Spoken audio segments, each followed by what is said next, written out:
Seguimos en segunda página. Un saludo para toda la gente de 25 de mayo que nos están sintonizando. A ver, horario en el que a mí me pica el bichito de la curiosidad todas las mañanas y quiero saber qué se dijo en la patria, qué se dijo en el país. Cintia Capdevila. Esto era crónica de una muerte anunciada. ¿Quién lo dijo? Fueron declaraciones del economista y expresidente del Banco Nación, Carlos Melconian, pero vamos a escuchar qué más decía en estos últimos días. Muchas veces, aun cuando me tocó ser protagonista, el político que te escucha cree eso, y siempre tiene una tendencia a rodearse del que quiere decirle lo que él quiere escuchar. Es una generalidad. Bueno, entonces, más o menos, allá cuando salió el número, yo tenía el número del trimestre nuestro, en el cual estamos tirando una piña fuerte, no equivalente a esa. Y le pregunté a los míos rápido, digo, esto es peor que lo que teníamos. Me dijo, no, teníamos 23 en abril. O sea que lo que te quiero decir con esto es no cuán cerca o lejos estábamos, sino de que era crónica de una muerte anunciada. ¿Viste? Las grandes aperturas del índice tiene creo que 15, 16 capítulos, todos negativos dieron. Y cuando haces una apertura entre las cosas más visibles y las menos visibles, las más visibles tienen caída de 60, 70, 80, porque viste, el PBI es una cosa que A más B más C más D suma 100%, pero por ejemplo vos en algún segmento tenés campo, alimentos, supermercado, salud, el propio sector público, que esos dan negativitos. Y después en otro lado tenés comercio, entretenimiento, textil, calzado, turismo, automotriz, construcción, que te dan negativazos. El promedio da eso, está deshojando la margarita, abril o mayo, si puede ser la piña más fuerte, no porque vayamos a un rebote explosivo ni mucho menos, los negativos van a seguir. Se trata de saber si podés ir a negativos menores. Acá desde el inicio, en una actitud que primero fue tomado como pseudooficialista, pero yo no quiero perder la objetividad, dije, miren, este gobierno ha adoptado una actitud 99% sanitarista y muy dogmática en esa materia. Y bueno, y ahí aprendimos que se lentifica la curva, pero no soluciona, patatín patatero, que intenta evitar la llegada de multitudes a la puerta de los hospitales, toda esa historia, y sabíamos que tiene esa actitud un impacto muy fuerte en la economía. Dije, guarda que no está claro que los que tengan actitud menos sanitarista tengan un impacto más leve, que lo tienen. De todo modo, miramos si en lugar de 23, 17, o sea, menos 23 contra menos 17. Y bueno, ahí esa es una decisión política. En el caso argentino, ineludiblemente, además de la actitud 100% sanitarista, está el hecho de que venías atado con alambre. Segunda página, con el análisis semanal de la política y la realidad, entrevistas, sorteos y toda la actualidad en un solo lugar. Segunda página.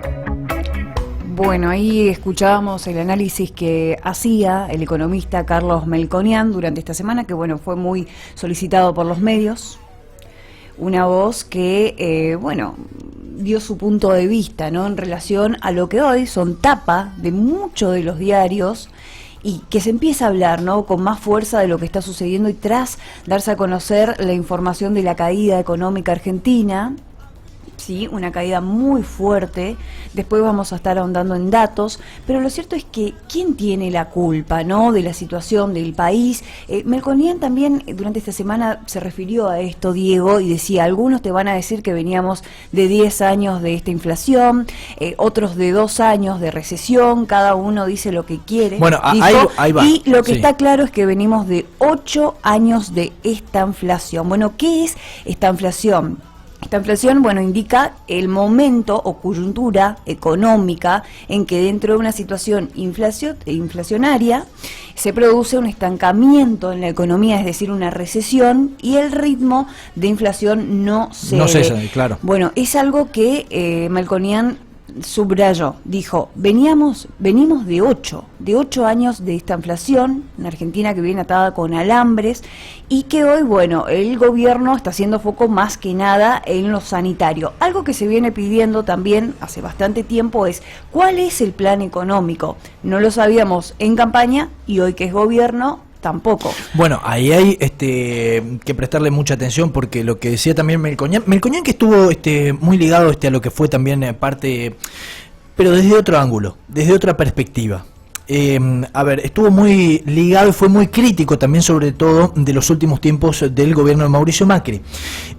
Hoy lo que le da una credibilidad es decir, bueno, critiqué cuando era gobierno Mauricio Macri y ahora que está Alberto también sigo criticando, pero yo lo que veo son críticas constructivas de Melconian. ¿En qué sentido? En que te dice 99% fue una opción sanitarista, o mejor dicho, una decisión, un modelo sanitarista. Ahora, también hay que hacerse cargo que si elegís una, sabés que te va a ir mal en la otra, es casi imposible que no te vaya mal. Y esto no es por criticar o no, porque vos me decís a mí, y ustedes saben, los que nos siguen en Segunda Página, nosotros somos de los quédate en casa, ¿no?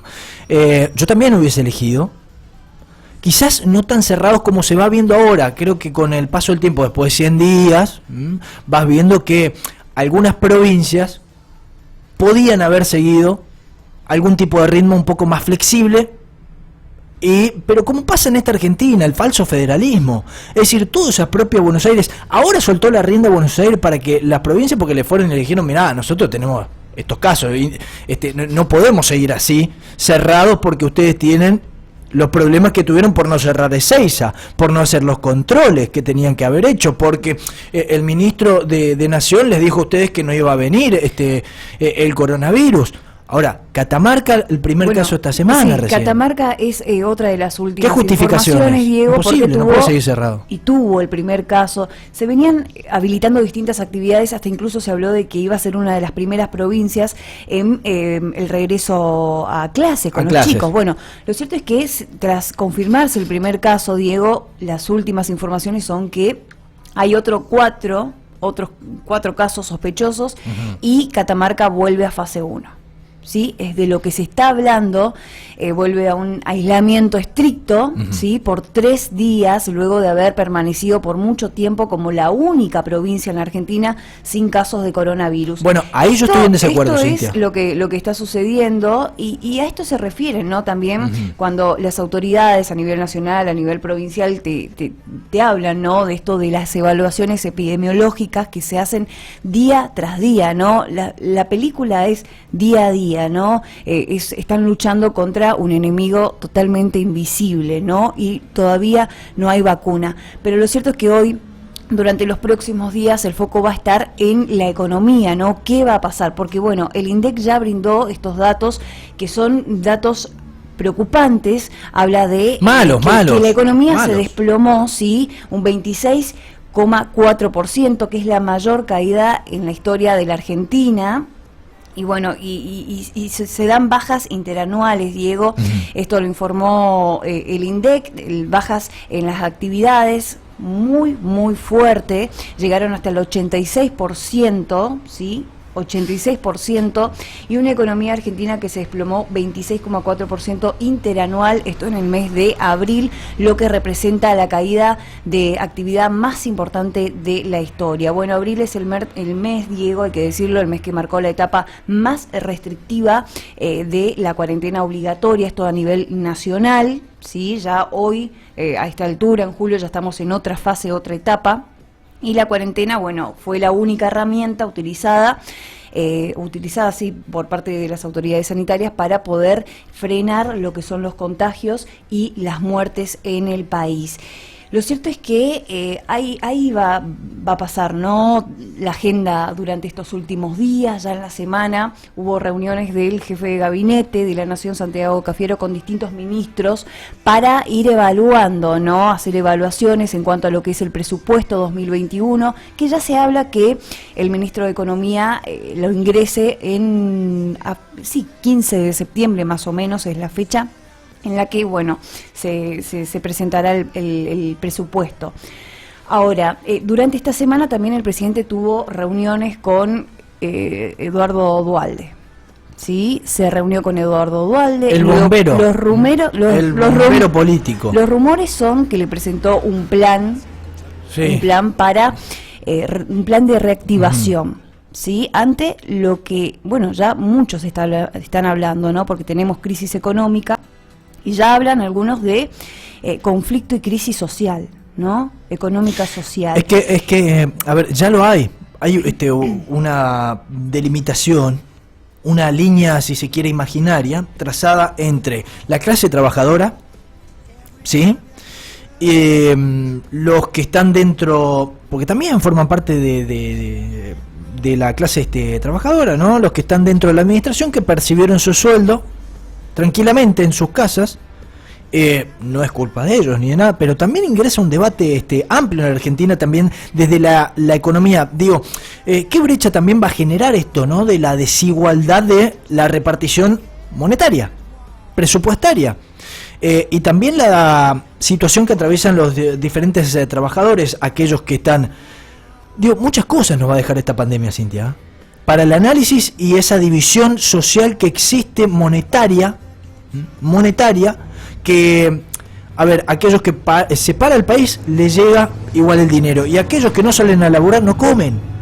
Entonces, por eso yo soy muy celoso de las interpretaciones de los políticos y de las políticas que empiezan a marcarse, a desplegarse, a aplicarse, porque la política son momentos, ¿sí?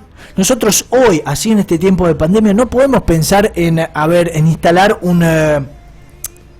salir a anunciar que vamos a instalar una Tecnópolis en Misiones, por ejemplo. Porque no es el momento. ¿Quién puede ir? Nadie va a poder ir. Entonces, hay que ser muy sensibles y muy respetuosos también del pueblo, y se va a venir un conflicto, entre comillas, digo, conflicto entiéndase como un debate fuerte próximamente sobre cómo distribuir la riqueza a quienes y cómo vamos a también levantar esta Argentina que se está desplomando, lo decía Cintia, ¿no? 26% cayó la economía del país. Sí, es el momento económico más complejo del país, Diego, o por lo menos de los últimos 100 años, ¿sí? ¿Por qué digo 100 años? Porque, bueno, en el 82, Diego, hay estadísticas, ¿no? Uno hace la línea del tiempo y la historia del país lo demuestra, ¿no? Hacemos una línea del tiempo desde 1980 hasta el 2020. Bueno, en el 82, ¿qué pasaba? La caída de la economía, 12 puntos, ¿no? Terminaba la dictadura. En el 85 caía de 10 puntos del plan austral. Después tenemos el 89, caída muy dura de 16 puntos, hiperinflación. Después tenés el 95, el efecto tequila, el 2001 también caída de 20 puntos más o menos, salta, bueno, lo que es la salida de la convertibilidad, el corralito, cacerolazos, el helicóptero después, ¿sí? Y en el 2009 tenés una caída de 10 puntos más o menos, ahí, bueno, ya se hablaba de lo que son las hipotecas subprime, ¿sí? Y después ya en el 2018... el desastre económico también del último gobierno, de evaluaciones, 6 puntos abajo, ¿sí? Una economía también muy mala. 2020 tenemos la peor caída. En esto estamos parados hoy, ¿sí? Y esto también hoy está analizando el gobierno, ¿no? Y hablamos de la peor caída de la historia argentina, 25 puntos, 26 puntos, ¿no? Una línea muy baja y baja, va bajando. Bueno, a ver, ¿no? esto es importante. Son más de, ya se espera, 120 días de cuarentena, ya vamos a atravesar, ya superamos los 100 días de cuarentena. Sin dudas, pero lo cierto, Cintia, es que, la realidad de nuestro país como lo decís, los últimos 40 años, está marcada por la excesiva angustia, porque vivís angustiado. Vivís angustiado por X motivo, pero vivís angustiado. Por las carencias, por ejemplo. Viven muchos argentinos endeudados al día a día. Bueno, eso te habla, genera ¿no? una angustia, espionajes, corrupción. Bueno, el crecimiento de lo que se espera, ¿no? El crecimiento de la pobreza, desempleo, ¿sí? Y también la inseguridad es otro de los temas que hoy está en debate, y también por las declaraciones que hacen distintas autoridades. En el caso de Berni, que es ministro de Justicia de la provincia de Buenos Aires, que ya te habla de que en el conurbano están creciendo los delitos de robo, en el caso de personas que no tienen antecedente o personas que quedaron sin trabajo y están cayendo en el delito, ¿no? Después también vamos a estar compartiendo datos sobre esto, y hay otras voces. Juan Grabois también anoche decía que si el Estado no aparece, hay un fuerte aumento de criminalidad, ¿sí? Y conflictividad social. Esto es tapa de muchos portales digitales hoy con las declaraciones de Grabois. Ahí se va a hacer foco, ¿no? Y estas son reuniones que tuvieron, Alberto Fernández, Santiago Cafiero. Alberto se reunió con el equipo económico, están analizando un plan de salida. Esto es lo que se está evaluando. La ayuda que hoy da el gobierno a nivel nacional, lo que es IFE, lo que es ATP, los que son créditos, van a ser destinados en las provincias y en las ciudades donde todavía tienen una zona de contagio muy, muy complicada. En las demás ya no habrá más ayuda, más que nada lo que es el IFE. Bueno, ayuda que se necesita, ¿no? Sigue, continuamos en segunda página. Desde la ciudad de Posadas, provincia de Misiones, Argentina, estás escuchando Nova 91.5, la primer y única radio multimedia de la región.